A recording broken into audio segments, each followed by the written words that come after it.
جس طریقہ کیا جاتا ہے. بیٹھ جاؤ. یہ فیض خان جانے سے میں جاؤں, تمہارا کیا کام ہے؟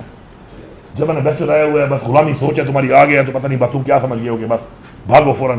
وہی ذہنی غلام ادھر بیٹھے ہوئے ہیں, تھوڑا ویٹ کر لے گا. وہ اندر یہ پولیٹیکل جو پاکستان کی صورتحال ہے اس وقت, یہ نارمل نہیں ہے. اس سے پہلے کبھی کسی پولیٹیکل پارٹی سے اس طرح نہیں کیا گیا جس طریقہ کیا جاتا ہے. بیٹھ جاؤ. یہ فیض خان جانے سے میں جاؤں, تمہارا کیا کام ہے؟ جب میں نے بیسٹ لایا ہوا ہے, بس غلامی سوچ ہے تمہاری, آ گیا تو پتہ نہیں بات تم کیا سمجھ گئے ہوگے, بس بھاگو فوراً.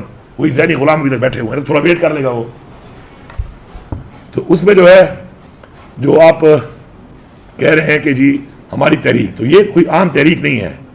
یہ ایک ایسی تحریک ہے کہ جو پاکستان کی تاریخ میں اس طریقے سے کبھی سیاسی پارٹی کے ساتھ اس طرح کا ظلم نہیں کیا گیا. مینڈیٹ تو چوری کیا گیا, لوگوں کے ساتھ جو ظلم ہو رہا ہے, ہیومن رائٹس جو وائلیشنز ہو رہی ہیں, وہ آپ کے سامنے ہے. تو اس کے لیے ہم ہر طریقے سے ہر فورم میں اپنی جنگ لڑ رہے ہیں.